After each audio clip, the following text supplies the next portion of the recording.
El doctor Ernesto Rex es economista, profesor de la Universidad Nacional de Córdoba, un hombre que ha dedicado toda su vida al análisis económico y a la función académica.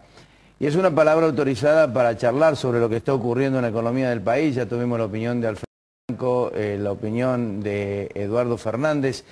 La opinión de Rex es importante, habida cuenta de lo que está ocurriendo precisamente en la economía. Es decir, ¿cuál es el rol institucional desde el punto de vista económico en estas divergencias que a veces surgen dentro del Gabinete Nacional entre distintas posiciones que eventualmente pueden llegar a ser antagónicas aunque pertenezcan dentro del mismo sector? ¿Esto puede tener influencia o no dentro del marco económico? ¿Cuál es el rol inclusive de la elección del Papa desde el punto de vista, del Papa Francisco, desde el punto de vista de la política y de la economía en la República Argentina? Nosotros dijimos hace pocas horas o una semana atrás nada más la importancia que significaba el hecho de tener un Papa que tiene un poder realmente absoluto dentro del cristianismo, con influencias muy aceitadas tanto en lo político como en lo económico. Se podrá discrepar la orientación ideológica que tiene esa política y esa economía dentro del marco de la autoridad de un sumo pontífice. Pero queremos saberlo. De todas formas, el doctor Ernesto Rex está con nosotros para aclararnos ese tema. Gracias. ¿Qué tal, Ernesto? Muy bien, muy bien. ¿Por dónde empezamos? Yo quería empezar con un tema que está preocupando a toda la sociedad argentina. ¿Qué está pasando en este momento en economía, en el país? ¿Qué está pasando? Porque hay señales. Hubo un congelamiento de precios que posiblemente va a ser extendido. Hubo el control del sistema cambiario con una estricto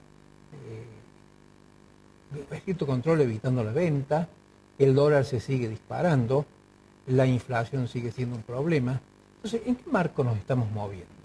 Es curioso porque los que tenemos algunas décadas encima, siempre recordamos que Argentina y especialmente los países de América Latina tuvieron que sobrellevar crisis en situaciones totalmente desfavorables.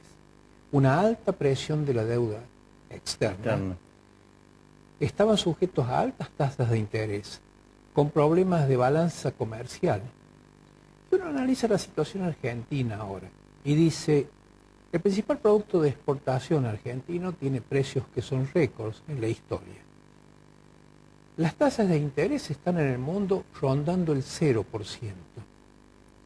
No existe el peso de la deuda que existía 3 décadas atrás. Entonces, dentro de ese contexto, ¿por qué estamos pasando por la situación que estamos pasando? Yo coincido con Alfredo Blanco cuando él habló de un modelo que ya dio lo que tenía que dar, pero también hay otra parte que uno tiene que analizar, me parece a mí. Hay varias formas de llegar a los resultados que uno quiere. O sea, en esto yo soy bastante pragmático. Yo tengo mi propia receta, mi propia ideología, si usted quiere, pero yo creo que hay varias formas de llegar, de aplicar los instrumentos para conseguir el objetivo que uno quiere. Pero hay una palabra clave que la mencionó también Alfredo, que es el diseño de la política. El diseño de la política, que no es ni más ni menos que implementar los instrumentos que hace falta para conseguir los objetivos, tiene que hacerse de una forma racional. Yo creo que una de las críticas que yo haría en este momento, no hay ninguna política que aguante 4 o 5 cabezas. No hay ninguna política que aguante una posición de la presidenta del Banco Central, del secretario de Comercio, de la secretaria de Industria, del viceministro de Economía y supuestamente, digamos, del ministro de Economía. Es decir, la clave está en que una política económica tiene que ser coordinada y tiene que ser aplicada coordinadamente. Y lo que se ve en este momento es que hay bastante desacuerdo interno respecto a cómo debe ser la aplicación de la política económica. Perdón, Ernesto, usted establece un paralelo entre aquel Néstor Kirchner que manejaba y de alguna manera era el propio diseñador del proyecto económico, y a Cristina Fernández de Kirchner sujeta a tener que consultar en 4 o 5... Bueno, es más que eso. Se ha dicho muchas veces y yo creo que la expresión ha sido muy feliz. Néstor Kirchner era el verdadero ministro de Economía. Era el verdadero ministro de Economía. Yo creo que en este momento lo que nosotros tenemos es una situación donde el ministro de Economía, por diversas razones, no está ni en condiciones técnicas ni en condiciones políticas de dirigir la política económica. Todos sabemos y está a la vista que hay posiciones diversas. Por ejemplo, el viceministro de Economía quiere desdoblar el mercado cambiario. Otra parte no quiere desdoblar el mercado cambiario. Secretario de Comercio. ¿No es cierto? Entonces, usted ve que así, esa tensión interna en el equipo económico hace que muchas veces las medidas que se intentan son de muy corto alcance y a veces dan el resultado erróneo. Claro. Yo creo que nosotros acá tenemos que establecer, realmente en política económica se establecen objetivos de largo plazo y objetivos de corto plazo. Y para los objetivos de largo plazo usted utiliza instrumentos de largo plazo y para los objetivos de corto plazo, instrumentos de corto plazo. Por ejemplo, una situación de corto plazo es la estabilización económica. La estabilización económica, para que se entienda, es evitar que el nivel de empleo caiga y que el nivel de inflación suba. Es un tema que ya ha sido discutido, inclusive en la doctrina keynesiana hay una fórmula muy conocida que se llama la curva de Phillips, donde se establece un cierto conflicto entre ambos. Pero, entonces, usted debe llevar una política con objetivos de largo plazo, donde el objetivo de largo plazo central es el crecimiento de la economía y la distribución de ese crecimiento. Y un objetivo de corto plazo que es controlar esa situación de presión inflacionaria que no se puede seguir ocultando. En esto va también contar con las verdaderas cifras, es decir, nosotros no podemos seguir engañándonos diciendo la inflación es esto, la inflación es aquello. Yo creo que en todas las variables económicas un consejo sano sería contar con las verdaderas cifras. Con eso no se puede jugar porque de ahí está la calidad del plan que usted haga. ¿Y qué puede ocurrir, Ernesto, teniendo en cuenta el planteo que hace usted? Varias cabezas opinando sobre el diseño económico. Pero y a veces con opiniones encontradas. Por eso lo que va a pasar es que usted no va a conseguir los objetivos. Y que entonces la turbulencia va a ser permanente. Y yo creo que, no sé si Blanco lo dijo o Fernández lo dijo, yo coincidí. Cuando usted empieza ahora a dar la confianza, cuando usted empieza a crear expectativas favorables y vive permanentemente en turbulencia, no hay posibilidad de aplicar ninguna medida, aunque la medida sea muy buena.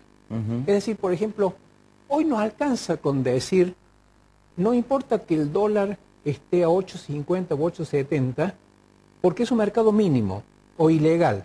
A la gente no le interesa eso. Lo que a la gente le interesa es que el dólar llegó a 8.50. Y en un país donde permanentemente se buscó una unidad de valor para mantener una defensa contra la inflación, la gente dice, no, hay que tomar el dólar porque es lo único que aumenta. Claro. Ahora, nadie pregunta si ese dólar refleja el 1 o el 2% de las operaciones. Claro. Es el valor que se conoce. Es Ahora, valor psicológico. Eso en economía está completamente reconocido. Entonces yo creo que ahí está el problema del diseño de la política. Y en segundo lugar, es la decisión que tiene que tomar el equipo económico, con instrucción de la presidenta, de atacar las fuentes y no las consecuencias de los problemas. Acá es un mal año para dar este consejo, porque en un año inflacionario uno no puede decir controlen mejor el gasto público. Pero yo insisto, lo dije varias veces inclusive en este programa, a mí no me preocupa tanto el nivel del gasto público como la calidad del gasto público. Fíjense, le doy un caso concreto. Argentina tiene en este momento más del 6% del producto en educación. Es uno de los más altos de América y del mundo. Sin embargo, la deserción en el nivel secundario en el país ronda en el 60%. Es decir, en algún lado falla. ¿No es cierto? Entonces, lo mismo pasa con la salud. Argentina está gastando porcentaje del 4 o 5% de salud, que es muy alto.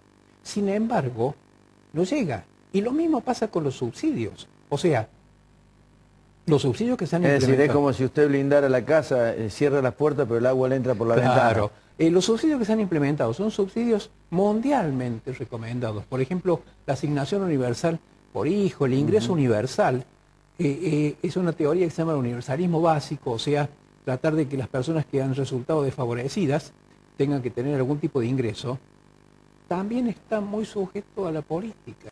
Entonces, gran parte de esos fondos no llegan a los destinos que tienen que llegar. La influencia del Papa.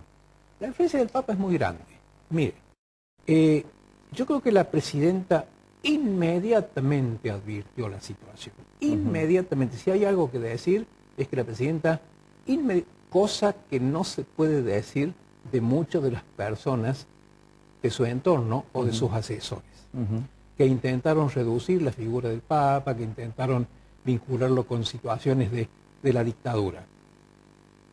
No es lo mismo tener al cardenal Jorge Bergoglio como cardenal de la ciudad de Buenos Aires, arzobispo de la ciudad de Buenos Aires, en el frente, como jefe de la oposición, como muchas veces se dijo, a tener a Francisco como el jefe espiritual de 1.200 millones de personas. Hay una diferencia que la presidenta lo notó en el acto, pero la torpeza de ciertas personas no lo notaron. Yo creo que ahí la presidenta estuvo correcta cuando ordenó que cesen. ¿Por qué? Porque este Papa ha sido elegido para contrarrestar una situación muy seria del Vaticano. Situaciones de curas pedófilos, situaciones de problemas financieros. Lavado de dinero. Y este hombre vino con una señal de limpieza, pero además él vino ya desde Buenos Aires, o sea, desde Buenos Aires es reconocido que él tenía actividad con los más. Entonces, ¿por qué creo que políticamente afecta a Argentina? O sea, si el Papa hubiera sido húngaro, también sería el líder espiritual de 1.200 millones de personas. Pero si un Papa argentino dice en una homilía, la pobreza es un pecado imperdonable, inmediatamente eso refleja en Argentina. Así es. Inmediatamente refleja en Argentina. Y la pobreza es un problema social, pero es un problema económico. Entonces, es inevitable la asociación. Si el Papa condena la pobreza, ¿por qué seguimos teniendo pobreza en Argentina a pesar del mensaje oficial? Es una buena reflexión para que la presidenta actúe, ¿no? Ernesto, gracias por venir, Gracias. Muy amable. Cuando regresemos, Néstor Sargioto.